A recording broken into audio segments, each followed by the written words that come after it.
Here's the intro. Ladies and gentlemen, are you ready for some tough games right here? Today we'll be talking about the Metal Slug games. Metal Slug! We're going to be talking about them via Metal Slug Anthology. On the tough system known as the Wii. So, get ready. You know, this is more of a Japanese type game. Uraseki no Minasana. I can't do this. But yes, ladies and gentlemen, today we'll be talking about the games of Metal Slug Anthology. And fun fact, it wasn't until this game that I realized that Metal Slug had a series and not just one game. I didn't have good access to the internet at the time, and the only reason I knew about the first game was because there was an arcade machine of it at a CC's Pizza I went to. So, yeah. Anyway, let's get to it.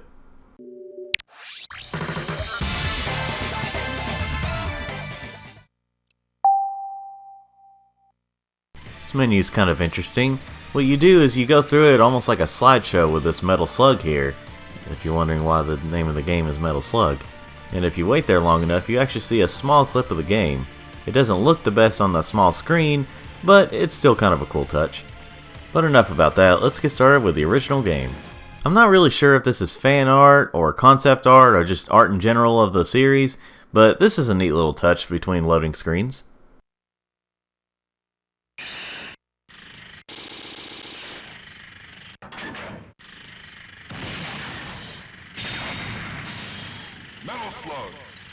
Gotta love that old arcade game charm. Alright, let's get things started. Let's go. Let's get going. Am I not using the right controller? So of course, since this is a Wii game, you can use different controller methods, but yeah, you have to go in the options to set it up. And we're off, officially this time. And as you can already tell, this is a run and gun series. And actually quite a violent one at that. I mean, yeah, you got a bunch of dudes like shooting guns and stuff, so obviously you're gonna have some violence, but for a T-rated series, this is pretty brutal. And would you look at that, it's the title of the game. Though soon enough you'll find out that the Metal Slug vehicle doesn't appear that much in the games, rather it's just the cool title they decided to go with. It's kinda like how most of Grand Theft Auto isn't actually about committing Grand Theft Auto, that's just a cool name. Anyway, the first level of the game is relatively short, just kinda gets you used to how the game's gonna be. The second level has you in a city that's mostly been destroyed. By the way, if you're wondering who this guy is, I probably should have mentioned that in the first place. This is Marco. He's the main character of the first game. And this is a two-player game. While I don't have a clip of it, the automatic second player is Tarma, which he's a little more involved in the second game onward, but more on that later on. This level shows off a little more of how you attack different things, like how you can attack things in the background and in the foreground. This is also one of those levels that has technically two bosses in it, like one that's obviously not as powerful as the last part of the level, but it still kinda occupies your time. So in a way, it's kinda like Mega Man, only if Mega Man was more straightforward and you didn't get a power-up at the end of it. Level 3 has you climbing up a snowy mountain and is obviously more of a vertical type level.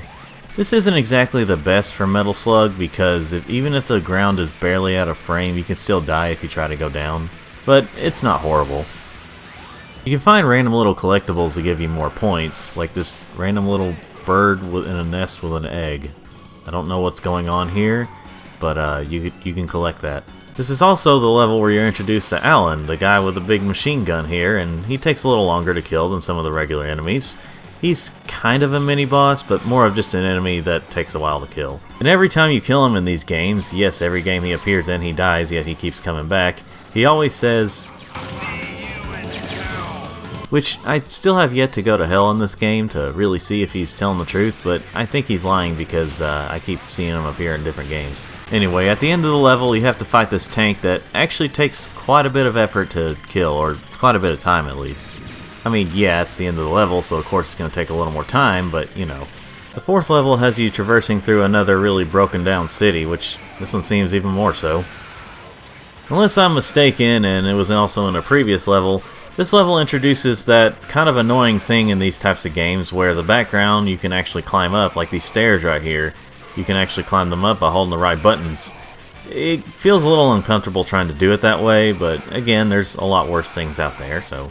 Now this is something you've probably already seen clips of as I was explaining other things in this video, but you can actually find different weapons in addition to your pistol and grenades.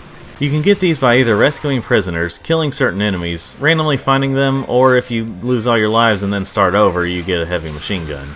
And for the first game, you have a decent variety of weapons to choose from. Well, okay, you don't get to choose them, you just get some if you want them, like if you find them, but you know what I mean. The boss at the end of this stage is actually in 2 tanks. They're obviously not as powerful as some of the other bosses, but considering there's 2, it's like the equivalent of that. Level 5 has you going through a town that hasn't been quite as destroyed as the others, and it still has some civilians in it. You know, I've never really appreciated just how detailed Metal Slug is. Like, look at the graphics and stuff. Like, sure, it's in 2D and pixely and stuff, but just look at the details in the background. It's just beautiful. There's not too much to say about this boss. I mean, I guess it's a little creative because it comes up on wheels, but then it has something underneath. But that's about it.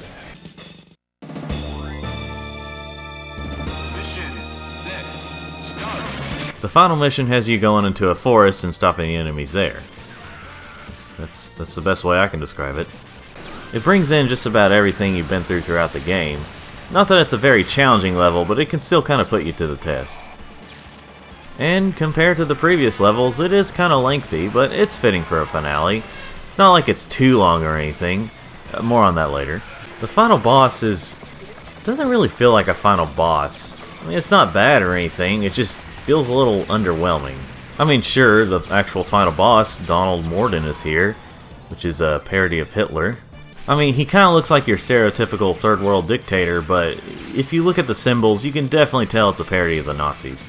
Anyway, after defeating the final boss, it treats it like you completed a normal mission, and credits roll. But not before putting in your initials for your high score. Just gonna put in my initials for my or just DDD, never mind. That's kind of a sensitive input there, but okay. The credits roll as an enemy soldier throws a paper airplane that goes through all the destruction that has happened. I'm sure this has some kind of deep meaning right here, I'm just trying to figure it out. And that was the original Metal Slug. That was a pretty good start to the series. I mean, I don't know for sure if I would call it my favorite Metal Slug game, but it's definitely solid. I mean, it's not Metal Gear Solid, you know what I mean? You get the joke there? You stereotypical YouTuber trying to make an awkward joke that isn't funny, and trying to make it funny by dragging it out, and it's actually not that funny with it. I'm losing breath, I'm moving on. Now on to Metal Slug 2.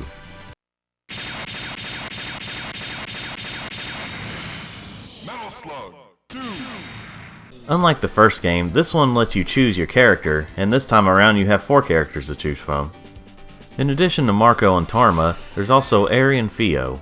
They all pretty much play the same, the only differences are their animations, their looks, and for the most part their voices. Anyway, the first level takes place in an Arabian desert, and I'm sure someone's already scraping the bottom of the barrel to call this racist, but they call everything racist, so it just doesn't have an effect.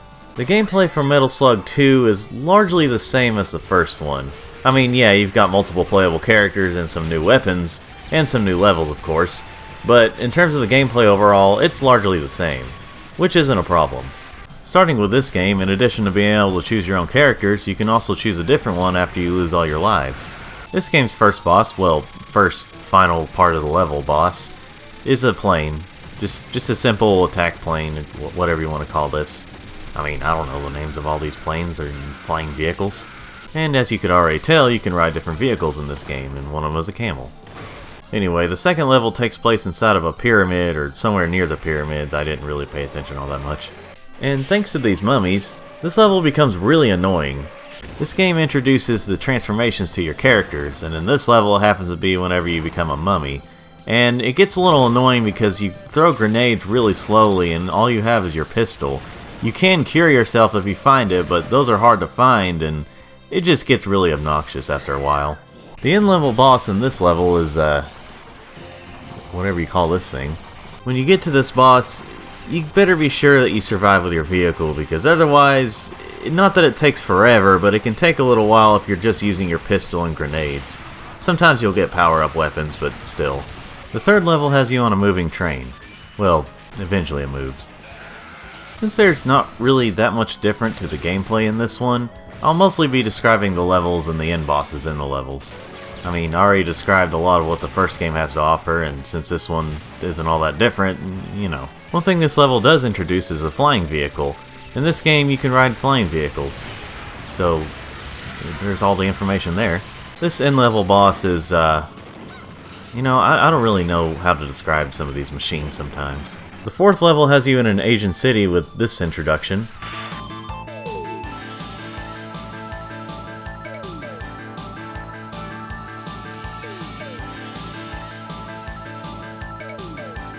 I'm not really sure what I just witnessed there, but I'm sure everything's on the up and up. This level introduces another transformation to your character, which is becoming fat. Kind of an interesting choice, but hey, it does make your attacks a bit stronger. And of course when you die, you pop. Okay, sure. The end-level boss in this level is a big boat-looking thing. It really reminds me of a boat anyway. I really need to get more creative with how I describe these bosses. The fifth level has you back in another city, and you get to destroy more cars. I'm really scraping the bottom of the barrel to describe these. But you do end up in a subway system, so that's a bit of a change. Eventually in this level, you run into these trains in here. I mean, this is a subway system after all. And if you have the right weapons, you can destroy it pretty easily and move on. If you don't, prepare to die. Later on in the level, you end up seeing these creatures that take a bit longer to kill, and if you don't kill them in time, they'll explode and kill you.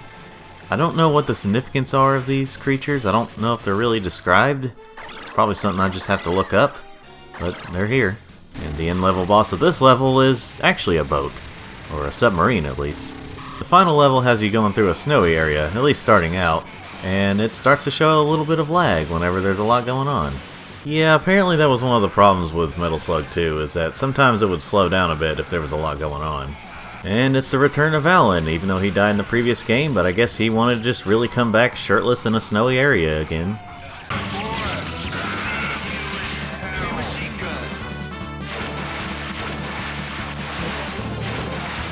Good Lord Almighty. You know, just going through the game, fighting enemy soldiers, just getting through it, and eventually we find these aliens that, what now? Yeah, where the first game had more realisticness to it, like, not necessarily in the art style, but rather just the fact that you're a human person fighting off human soldiers. This one definitely got more into the science fiction-y fantasy area. Not at all a bad thing, just kind of an interesting change of pace. So once again, you have to fight Morden, and what happens is...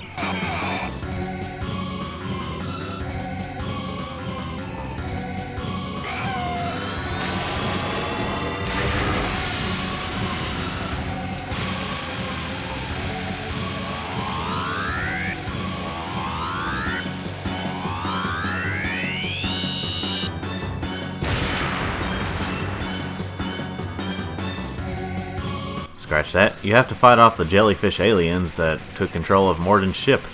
After that, you have to fight off an even bigger ship, but you do eventually get help from the the Morden army. And just before they can destroy the Earth or whatever, a soldier comes in and destroys it. And then Morden is saved without clothes, but hey, he's doing perfectly fine. A healthy man... Well, we saved the Earth at least. And I was able to put my initials in this time, without having DDD. Uninteresting looking credits roll. And that was Metal Slug 2. I mean, it was a pretty good game. I wouldn't call it massively better than the first game, but it did have some improvements here and there. However, that was not exactly the definitive way to play this game. That would be Metal Slug X. I'm only going to be talking a little bit about this game because it is just another version of 2. One of the more noticeable differences is the coloring of the levels, like they take place in different times of the day. Other things include different enemy placement, more powerful weapons, like not new weapons but like more powerful versions of the weapons, and things like that. If you want to know about all the changes to the game, I'd say look it up. That'd probably be the best option. I'd be here all day if I was describing it. It's pretty much the same experience, but there are enough differences here. So overall, this is kind of the better Metal Slug 2 experience, but you wouldn't go wrong with playing regular 2 either. Metal Slug 3 time. Incredible intro. Very much like Metal Slug 2 and X. Just don't fix what ain't broke, I guess. Metal Slug 3's first level starts you off at a beach with mutant crabs. Aight. I mean, we fought off Jellyfish aliens, so why not? This game's levels actually have multiple pathways to encourage replayability. That's pretty neat.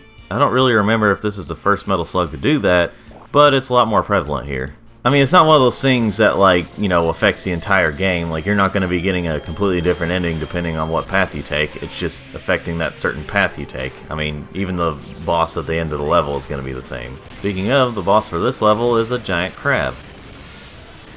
Well, the third level has you fighting off zombies. And as you can imagine, if you get hit by one in a certain way,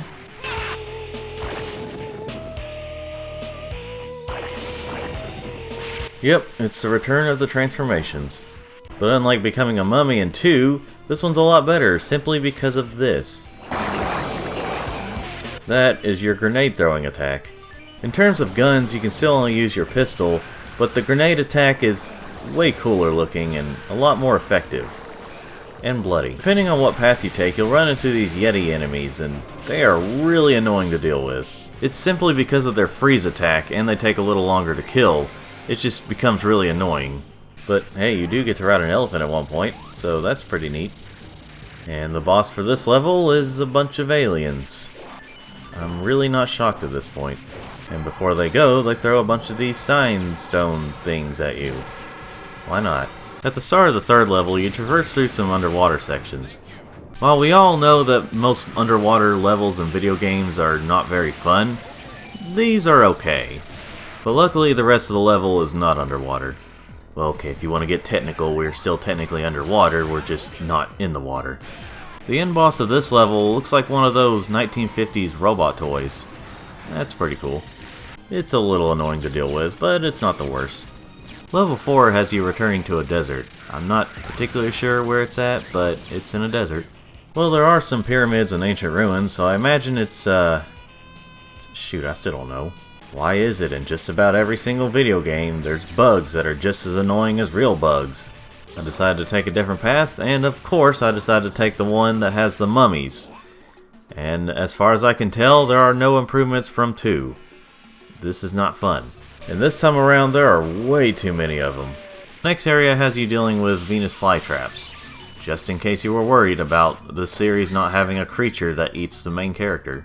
I'm not entirely sure what this level's boss is supposed to be, but it's here and you gotta kill it. The 5th level is the final mission? It's usually the 6th, but I guess they decided to cut back. Wait a minute, the final mission of Metal Slug 3. It's not like it's too long or anything. More on that later. Oh lord, we've gotten to that point. This mission is way too long. You start things off by an auto-scrolling flying section. Then you essentially repeat the fight with the final boss in Metal Slug 1. But then you find out it's actually one of those jellyfish aliens in disguise. And whatever character you're using gets captured and you can't use it for the rest of the mission. And then you end up in space with another auto-scrolling shooting section, except this time you're going up instead of to the right. It's already kinda stretching how long these missions usually last, but you know, it's not too bad so far. But there's more. The next part has you continuing the auto-scrolling shooting section, you're just inside the ship this time. Then you get back to the normal gameplay, still continuing the same mission. Along the way, you run into some new enemies you have to kill, and you get some help from the enemy soldiers, which are essentially frenemy soldiers at this point. After all that, you finally get to the one that's running this whole operation, I'm assuming. You would think, maybe this is the final boss. Nope. After all that, you still have to traverse through the level, fighting off evil clones of the character that was captured. Keep in mind, this is all still one single mission. You do eventually get to a point where you free the character that was captured, but of course that's not the end of it. You go through a section, this time fighting off zombie versions of the evil clones of the character that was captured. And then finally, you reach the final boss, which it is the thing we were fighting earlier, it just wasn't the final version of that final boss. This one single mission very much overstays its welcome. Even if you take out the amount of times I've died or had to pause it, it still took me around 30 minutes to beat this single mission. That is way too long for a Metal Slug game. I really don't mind playing a game with a mission that long, but when it comes to a game like Metal Slug, it definitely overstays its welcome. Something I forgot to mention about these games is that whenever you rescue prisoners, it can give you extra points if you make it through the rest of the level without dying after you've rescued them. But if you die even once, and not losing all your lives, just dying even once, you lose all that. So imagine trying to make it through this whole entire final mission with those rescued prisoners without dying, but then suddenly dying at the last boss. That means you would have to start the whole thing over. So you finally beat the game, and the ending is a little weird, just seeing the heroes look disappointed at the enemy soldiers, I guess? I don't know exactly what's going on. The background for the credits actually looks kind of cool. I mean, it's this gun kind of sinking to the bottom of the ocean. I guess this is the ocean. Instead of really feeling victorious seeing this, I feel like finally I got through it. The game was really good up until that final mission, and that final mission didn't have bad sections or anything, it just very much overstayed its welcome. The final mission basically has that same problem I have with Rayman 2's levels in the not PS1 versions. If this level had been divided up into like 2 or 3 different levels, I would have been okay with it, but because of how long it is, as just one single mission, this is definitely not my favorite Metal Slug because of that. I mean, otherwise the game is good. Now it's time for the 4th game. Well, technically it's the 5th game, but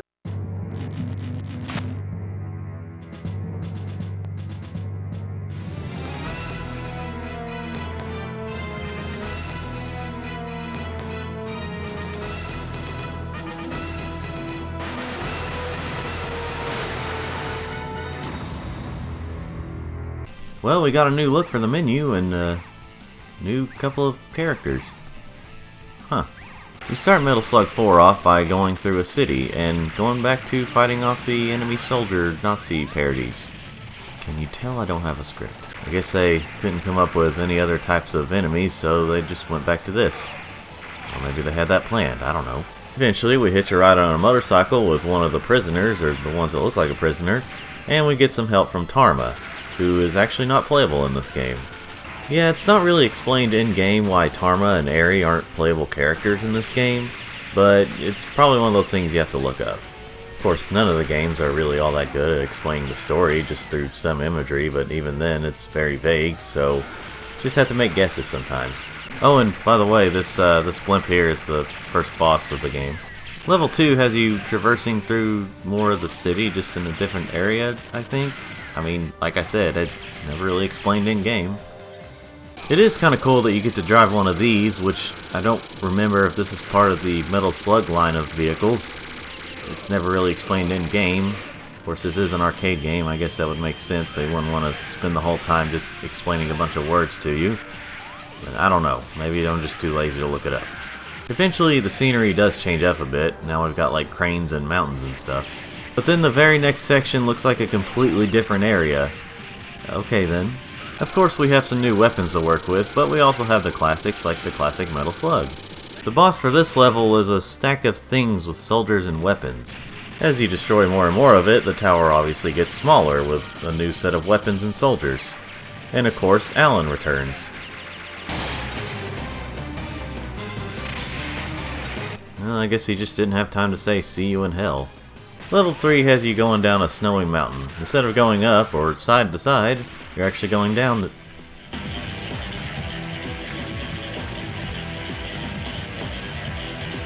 the snowy mountain.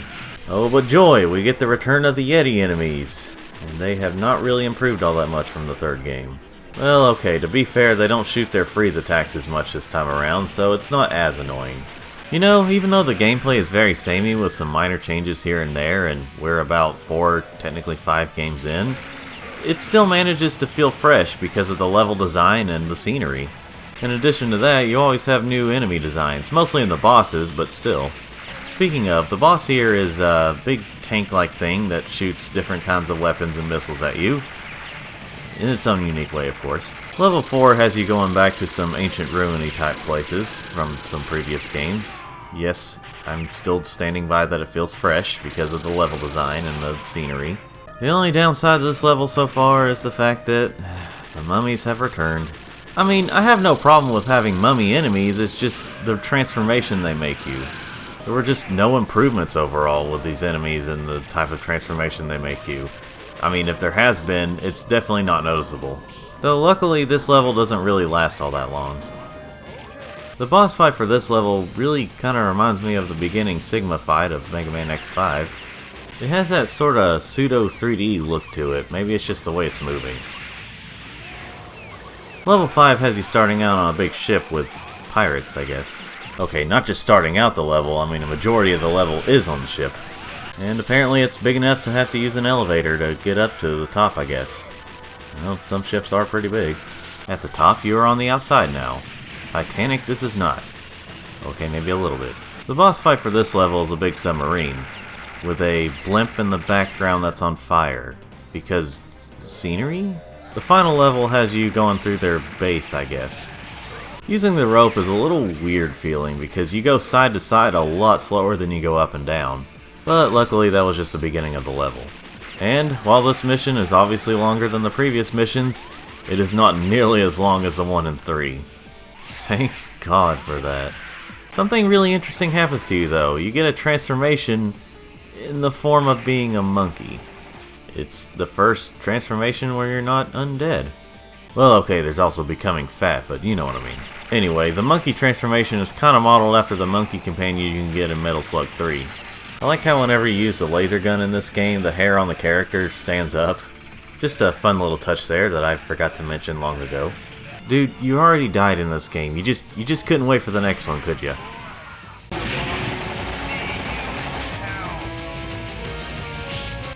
I see, it's a robot. Hey look, it's Dr. Wily. Wait, isn't that the guy we've seen before in previous games as a not enemy? I guess he chose a different path. Anyway, he is the final boss of this game in the form of 3 different robots. Of course, after you destroy him, the game is over. After an escape sequence. Now the game is over. And I guess as a reward, you get to see them literally fattening themselves. And then credits roll. Overall, this is a fine game. I mean, I don't know exactly where I would place it in terms of ranking all the Metal Slug games, but at least the final mission wasn't nearly as long, so I do like it a little better than Metal Slug 3. Also, fun fact, this is the only other Metal Slug game so far, as of this video, that I've actually played in the arcades. All the other ones I only played on this collection. Anyway, the game is good. Metal Slug 5 time.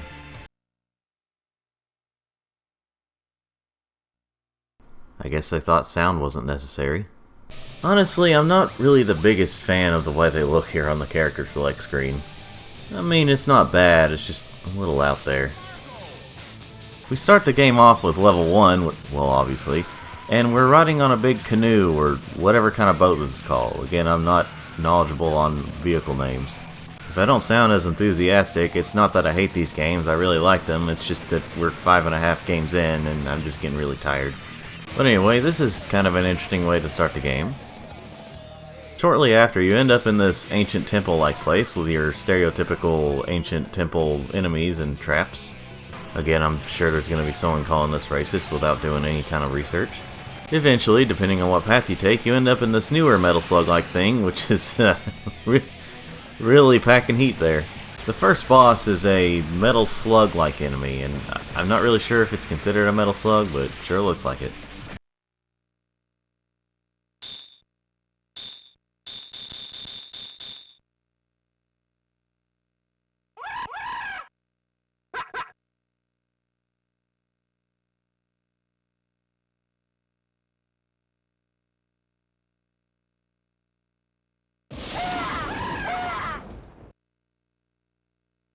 Perhaps this will be relevant later on. I guess we'll see.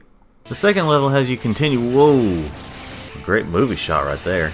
Anyway, the second level has us continuing through the jungle. Eventually we do end up in this factory base type place, where there's a part where it's kind of long, where you have to shoot these things before they get to you, as you're falling down a broken elevator, I guess? This is also the first Metal Slug where you're not fighting any of Morden's army, like, at all. Apparently these guys are part of the Ptolemaic army. If you look it up, you're gonna have to spell it with a P, because the P is silent because English. The boss battle for this level is a big attack plane, where you're essentially in an auto-scrolling shooter segment. It'll change time to time, where you either attack it from the front or you attack it from the back. The third level has you going in through this broken down building because there's not enough of those in the Metal Slug games. There's not really too much to say about this level in terms of the details I give. I mean, you go through a broken down building fighting off enemies and, you know. But it is kind of interesting when you reach the boss battle, you see a city in the background that doesn't seem to have been affected all that much. It's a bit unusual for a Metal Slug game. This boss battle is a little irritating considering it can move down to a point where you have to throw grenades at it, or if you can aim down at it, which you can't with your pistol because it can only aim in 4 different directions. It's not necessarily the longest boss battle or anything, it just kind of wastes your time whenever it does all that stuff. The fourth level has you fighting enemies at the docks. Eventually you'll go underwater where you'll fight submarines and such, as well as jellyfish and squids. Well, it is underwater. The next section really reminds me of that one level from Earthworm Jim. Well, for a couple minutes, but you know. So naturally, after going through all this underwater section, naturally the boss battle would take place in a desert. I mean, I guess that could make sense. It just seems like a pretty big contrast. I mean, maybe this is actually the beach of the area, but still kind of weird. Anyway, the boss is, I guess I could describe it as a sand submarine? I don't know. The fifth and final level of this game has you starting out driving in a car. Now don't worry, it doesn't take an absurd amount of time like the third game just because it's the fifth and final mission. Eventually you end up in a subway where you find that they don't have any of the good chips to go along with your sandwich. Oh, and also there's enemies here too. You eventually get to ride this vehicle that's really weird looking but normal by Metal Slug standards. Remember that guy that put on the mask earlier? Well, it's a little more relevant in this level. You could see them in some previous levels, but again, more relevant in this level. They come in all kinds of colors and apparently have different colored blood. They're kind of your typical enemies, nothing too special about them, other than the fact that they can rise from the dead. You know, I completely forgot to mention these little purple maggot-like creatures. They're kind of icky. After fighting off these robotic elephant head things, you eventually fight this summoned demon thing. We have really gone off the rails from the first game. I mean, don't get me wrong, visually it's really awesome looking, and it's a pretty cool battle. It's just, you know, we went from slight realism to this. I mean, I guess you gotta change up the formula eventually. But instead of killing it, it eventually just flees. I guess it just gave up because it didn't want to deal with you anymore. Well, I guess it's bloody hell. And the background for the credits is your character driving in a car, all over the road. I don't know if they still have their license or not, or if they're even actually driving it. Metal Slug 5 is a decent game. I mean, again, I don't know exactly where I'd rank it like a lot of the other ones, but it's a good game on the collection. And finally, we have Metal Slug 6. Here in North America, this is the only way we're able to play this game right now. At least under normal means. This time around we have 6 playable characters. We got the familiar 4 plus a couple of new ones. We start off this game and I don't know if this is a wheat field or just really tall grass. Thank you. Now, out of all the Metal Slug games on this collection, this one is definitely the most different. Now, I'm not talking in terms of gameplay. I mean, yeah, there are some little tweaks here and there to the normal gameplay, but other than that, it's pretty much the same. But I'm mainly talking about other things, such as the sound effects. They're definitely different, like whenever you rescue a prisoner and it says thank you, it's a different voice. This is the only game in the collection where for some reason you can't hold down the button for rapid fire. And this is the first Metal Slug game where you actually have to have it on the harder difficulty to actually beat the whole game. Of course, it might also be the first one to have a difficulty option, but the point still stands. There are some other changes here and there, but I'll let you look that up. I'm too lazy to explain. The boss for this level is a big digging machine of some kind that also throws rocks at you because it's a big meanie.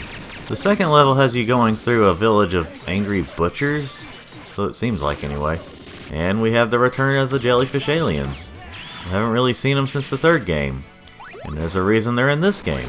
Despite this game being called Metal Slug 6, this is actually taking place after Metal Slug 3, but before Metal Slug 4, because of course it does.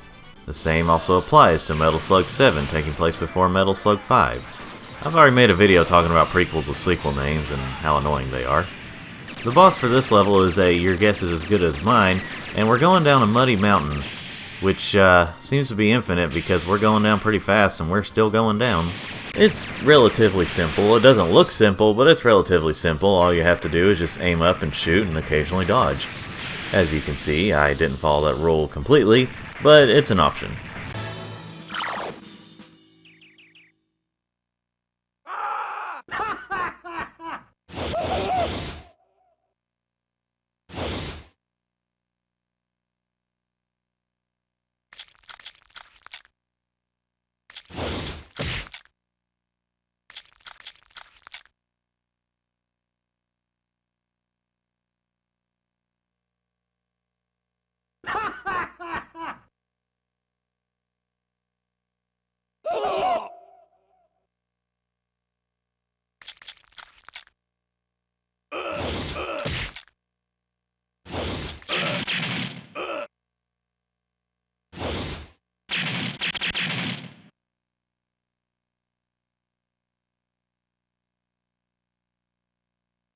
Yes, I almost let a whole minute of story play there because there's actual story, not through dialogue, but you could tell what was going on.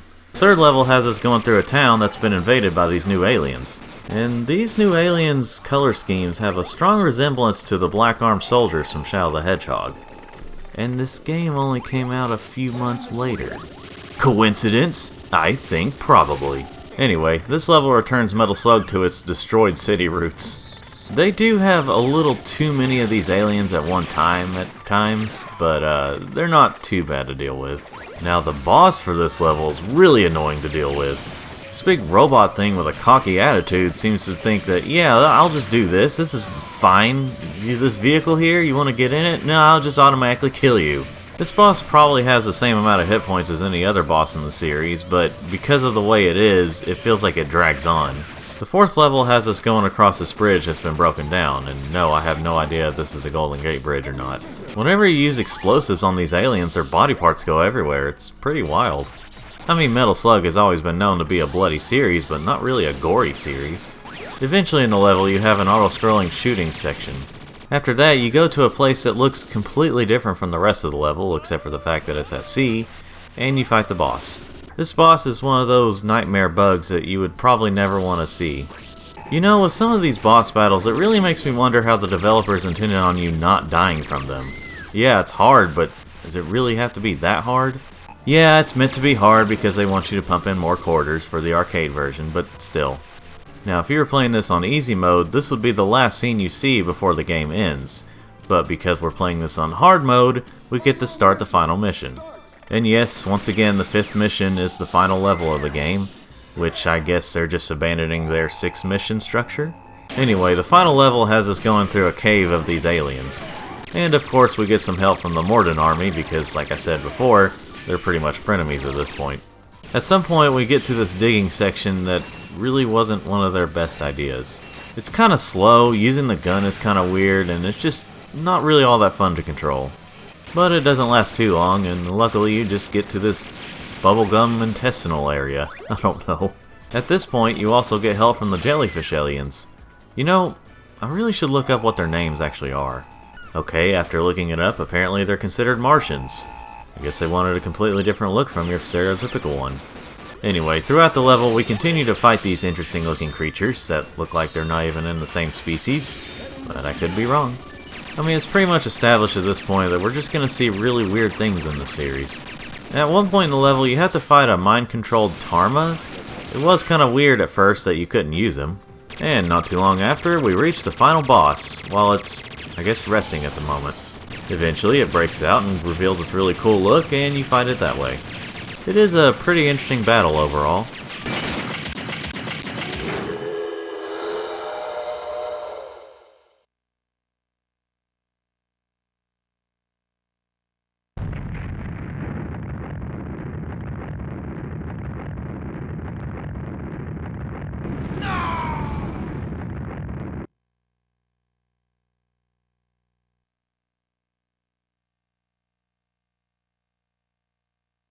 Mission complete!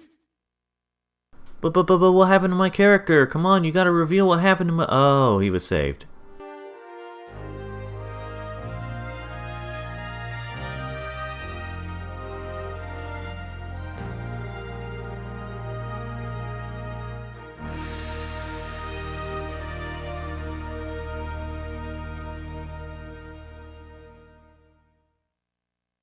And that was Metal Slug 3.5, I mean 6.